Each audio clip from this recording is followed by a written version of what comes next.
Most before I get started, as always, I want to give all praises, honor, and glory unto Yahweh Bashim Yahushai, Wahar Chakwadash, which Yahweh, that's the name of the Heavenly Father, Yahweh Shai, that's whom this world ignorantly calls Jesus Christ, it's his true name, and the Rachakwadash, that is the Holy Spirit.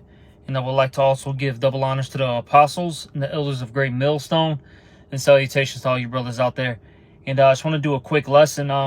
As you see in the title, you cannot shortcut your way into salvation. And I was watching a couple lessons these past few days concerning these guys. You got Sakari, you got Genesis, you could add IUIC, ISUPK, all these different groups.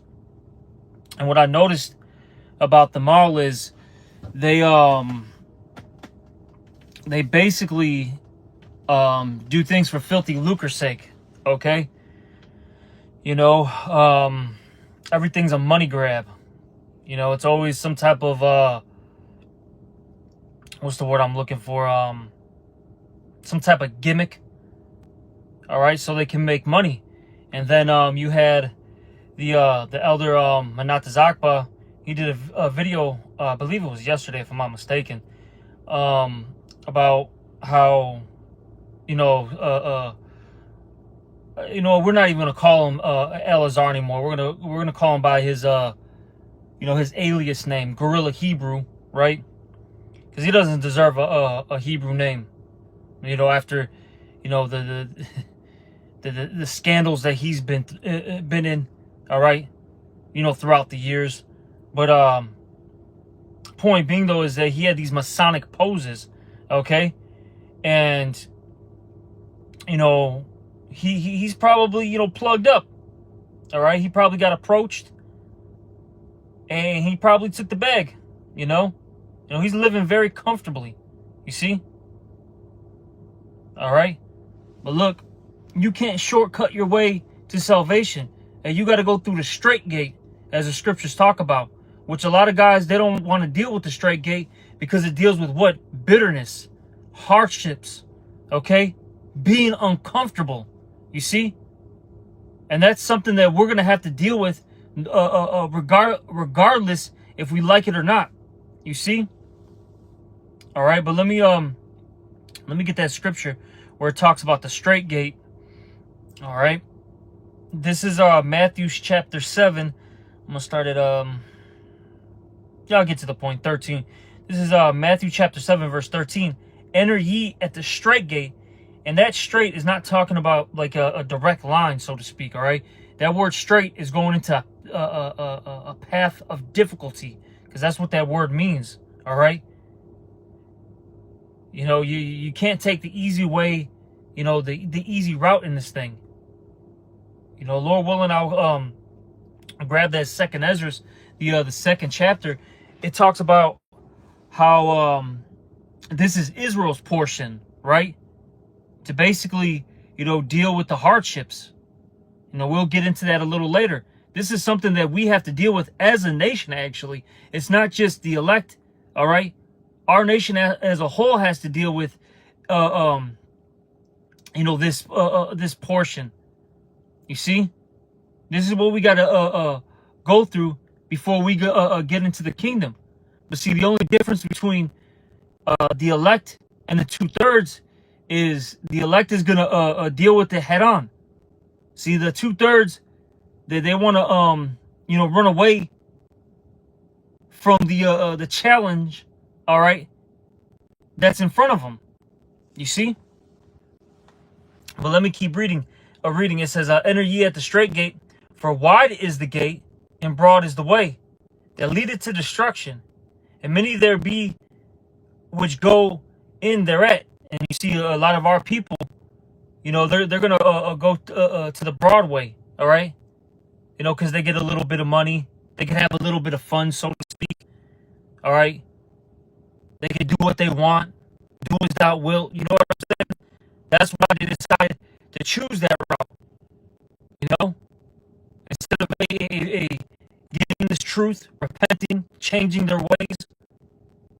This is hard.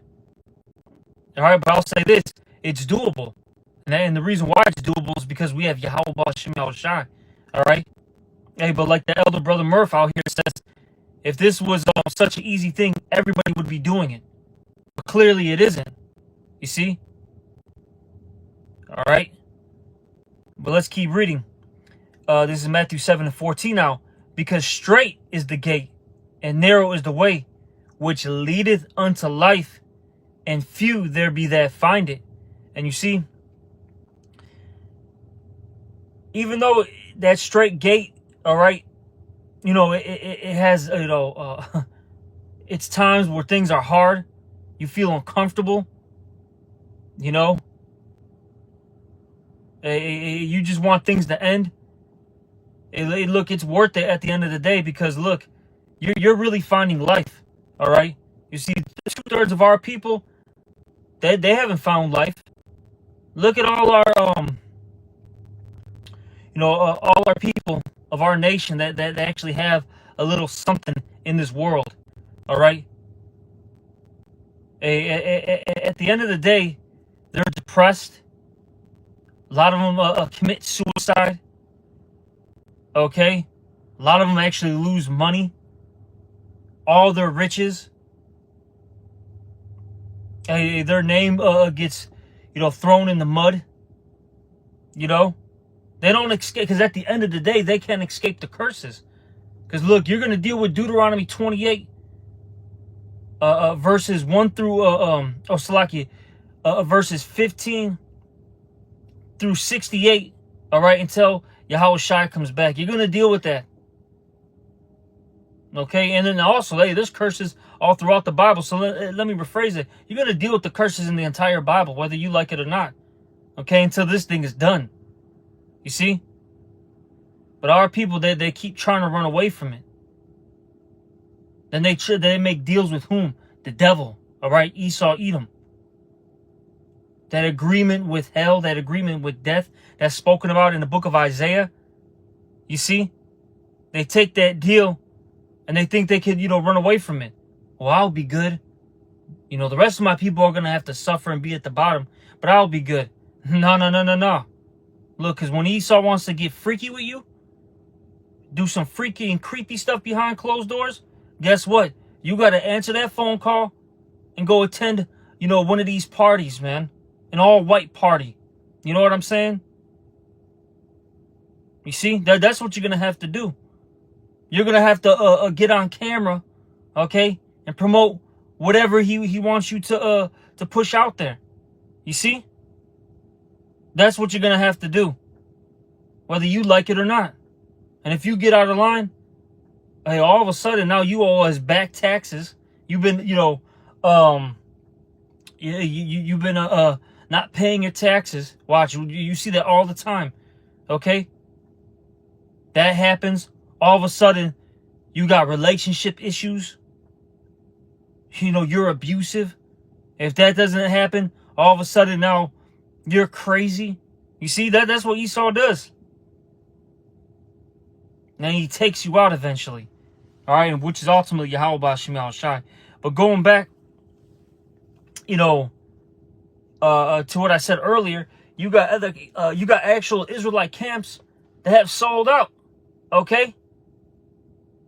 And you can see it. It's evident, man. If you got spiritual eyes and spirit, you know, to see these things, spiritual ears to hear, you can see and hear these things. The way they talk, the way they move, the way they pose. All right? I'm not saying that they got perfect lives, but man, these guys, a lot of them are real smooth. All right? It's peaches and creams down there. All right? So that shows you that there's something off about them. All right? I said the elder was, you know, getting into breaking down all these photos that the gorilla Hebrew took. He's got Masonic poses. You got they got what was that dude's name? Hakar, right from Genesis. His garments got basically they look like Mason uniforms, all right, but with just a little bit of color in it. You know what I'm saying? You see? same with Nate. And you look at ISB, all these guys. Look, man, they took the bag. All right, it's evident, man. How much more do you need for them to literally come out there and say it? But you know they're not. All right. Let me get this. I mentioned it earlier. This is 2 Ezra 7. Let me just start at 1. We'll just get a couple verses from here. 2 Ezra 7 and 1. And when I had made an end of speaking these words, there was sent unto me the angel which had been sent unto me the night afar. And he said unto me, Up, Ezra, and hear the words that I have come to tell thee. And I said, Speak out, my power. Then said he unto me, The sea is set in a wide place, that it might be deep and great. But put the caves, the entrance were narrow, and like a river. Who then could go into the sea to look upon it and to rule it? If he went not through the narrow, how could he come into the broad? There is also another thing. A city is builded. It's set upon a broad field, and it's full of all good things. And that's talking about the kingdom, okay? Which that's what we're fighting to get into. You see? Verse 7. The entrance thereof is narrow, and is set in a dangerous place to fall, like as if there were a fire on the right hand, and on the left a deep water. All right, and you see, look, there's many trials and temptations that we got to deal with. Okay, look, it's easy to fall to the right or to the left in this thing, you know. And the only way that we're going to get out of this is through Yahweh Bashim Al-Shai. All right? Hey, but we got to play our part. We got to keep fighting. You know? We can't give in to temptation. Even when things are looking bad, man. All right? Even if you're going through straight hell, and best believe you're going to go through it.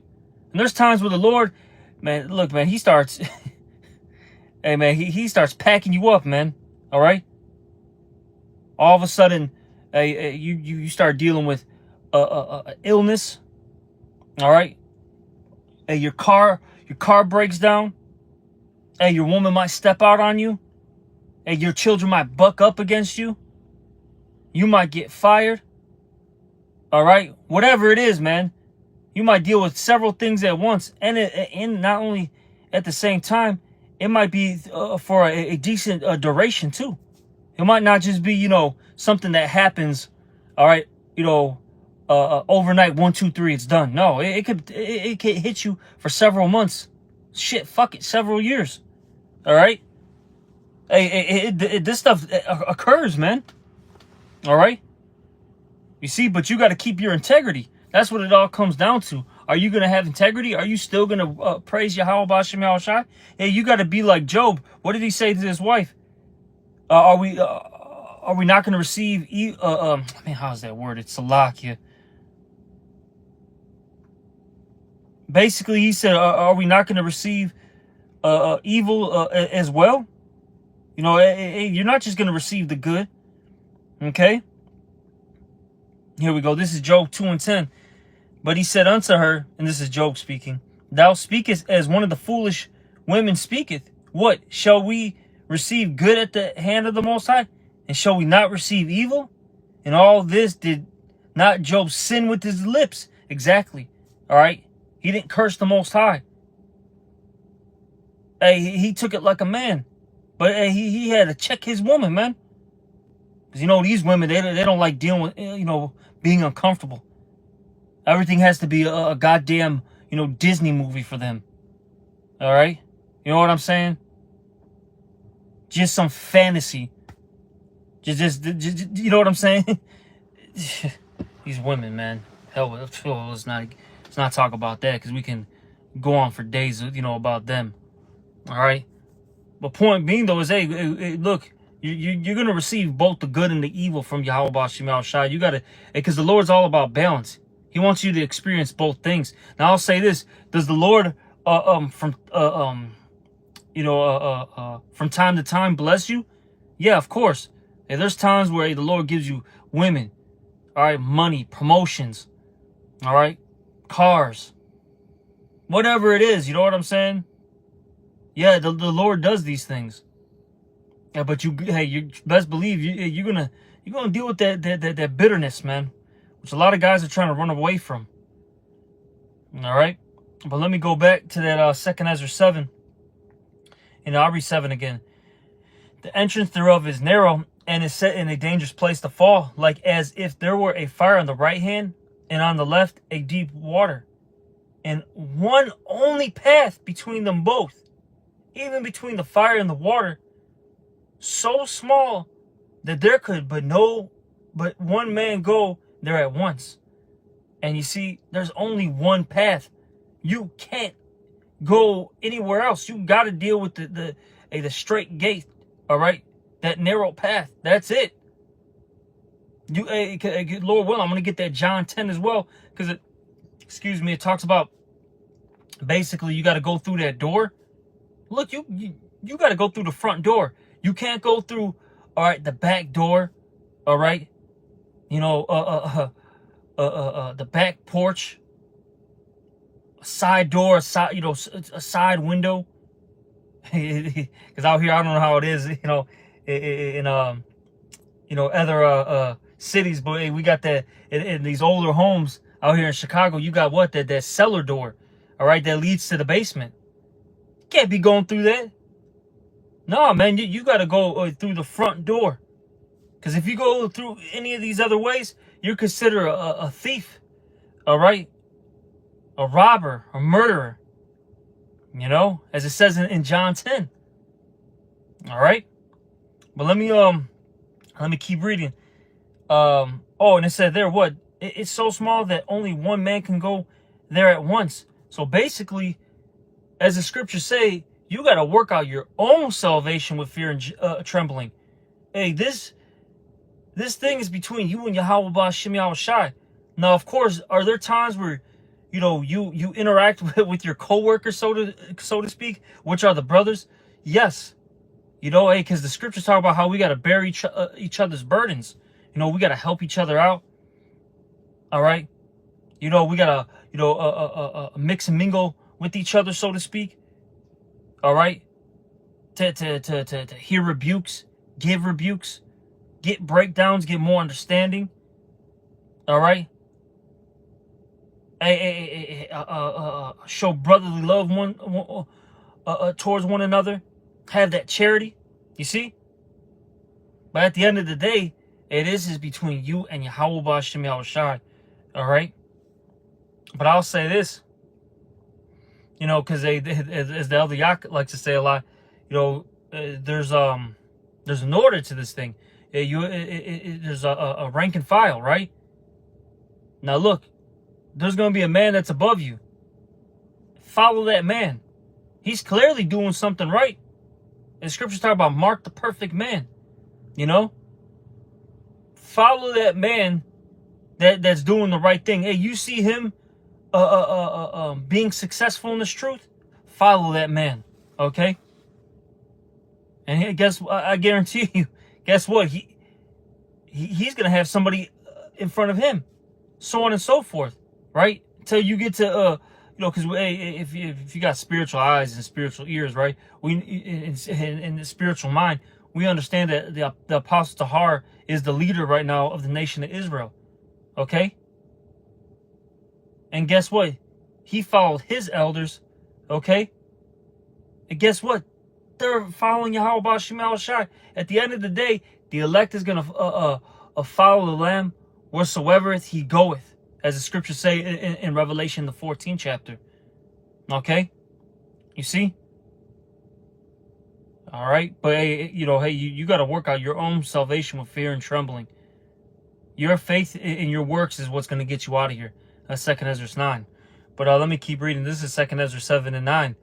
If the city now were given unto a man for an inheritance, if he never shall pass the danger set before it, how shall he receive this inheritance? And I said, It is so, Lord. Then said he unto me, Even so also is Israel's portion.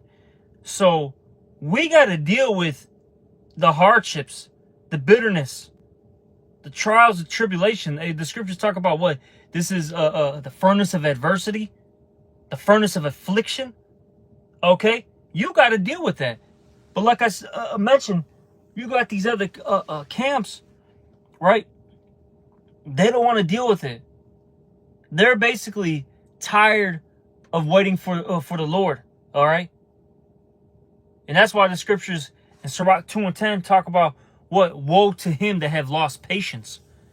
All right, I believe it's 2:10, or is it 2:14? All right, I know it's in the second chapter for sure. I think maybe it's 2:13, starting at 13. But point being though, it says what? Woe to them that have lost patience. A lot of guys lose patience and then they sell out or they drop out of this thing.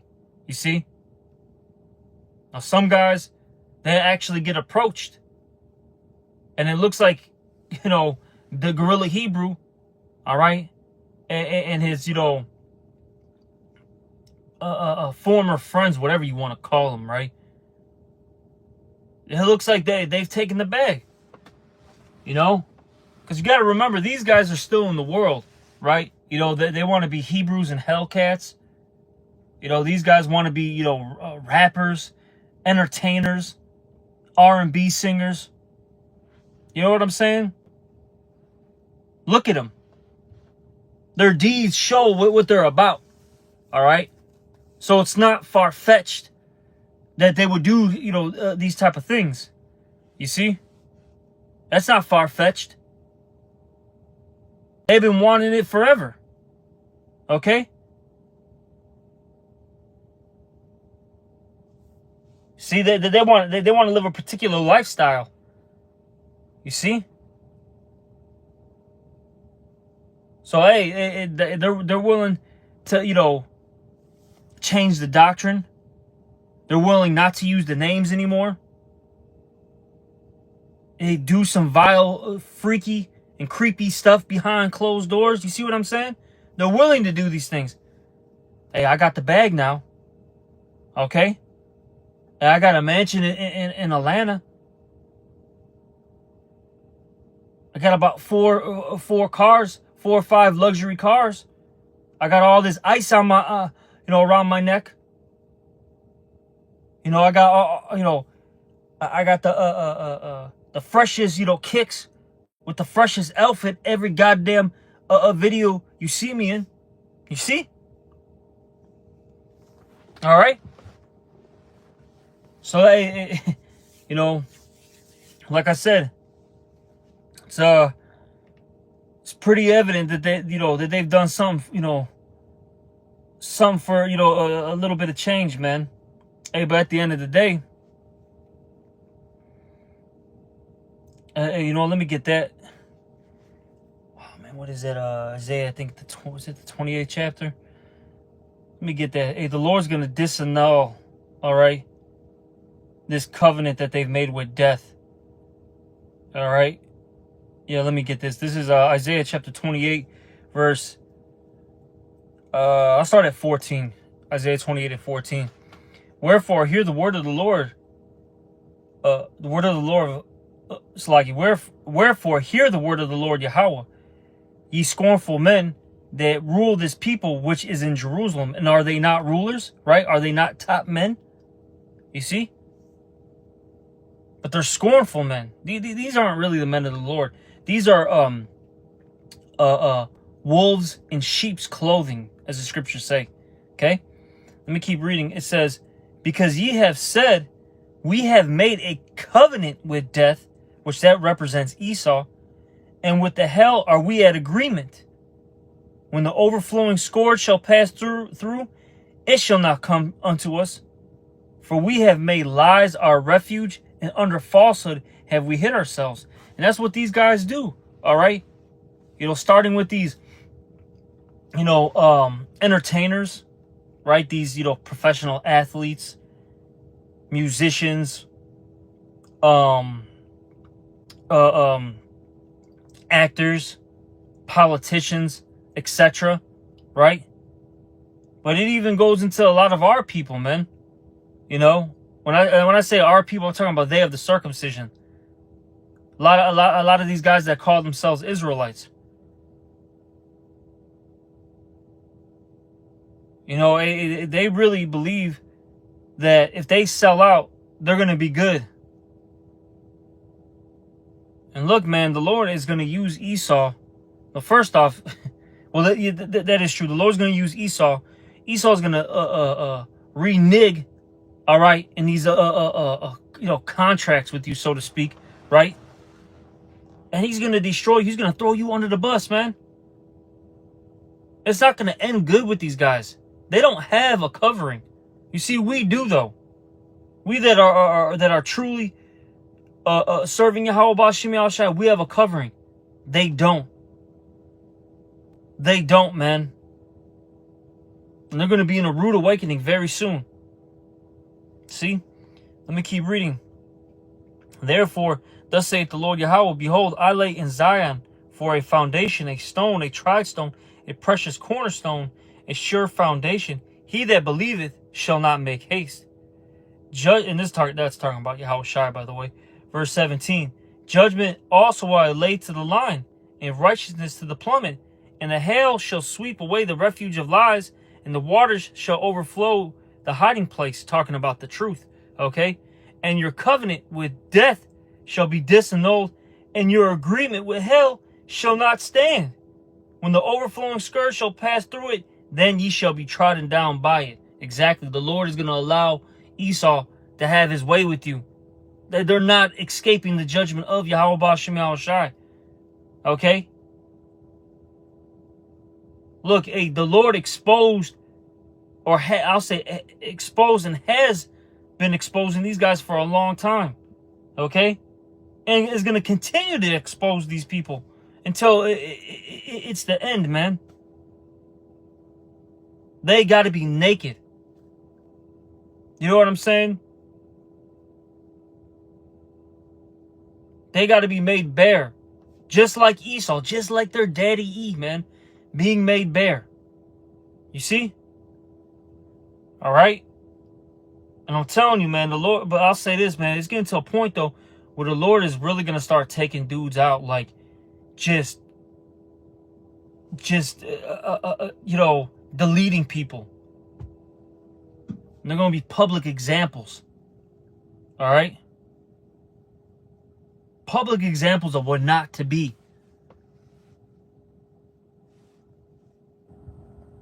Okay, but let me get this John real quick. Because at the end of the day, there's only one way. That's it. Let me get this. This is John chapter 10, verse 1. Verily, verily, I say unto you, he that entereth not by the door into the sheepfold, but climbeth up some other way, the same is a thief and a robber. But he that entereth in by the door is the shepherd of the sheep. To him the porter openeth, and the sheep hear his voice, and he calleth his own sheep by name, and leadeth them out. And when he putteth forth his own sheep, he goeth before them, and the sheep follow him, for they know his voice. And a stranger will they not follow, but will flee from him, for they know not the voice of strangers. Okay? And that's the elect. All right? The elect are those sheep that are going to follow the shepherd's voice, which is Yahweh Shai. You see? And each elect member, they're going to go through that door. Okay? That right door. They're not going to go some other way. You see? See, these other guys, they started going around, like I said, the back, the side, trying to get on the, on the porch. You know? Trying to get some other way. And then they started hearing somebody else's voice. It sounded good to them. Just like when Eve started listening to the serpent's voice. That's these guys too. Hey, they're an unfaithful woman. Like I said, a lot of these guys, even I'll say this, some of them definitely have sold out to Eve for sure. They got they had a sit down, talked about it, and made a deal, right? But some of these guys, even if they didn't physically sit down with Esau, they're still spiritually listening to the God of this world, right? Which is E. You know?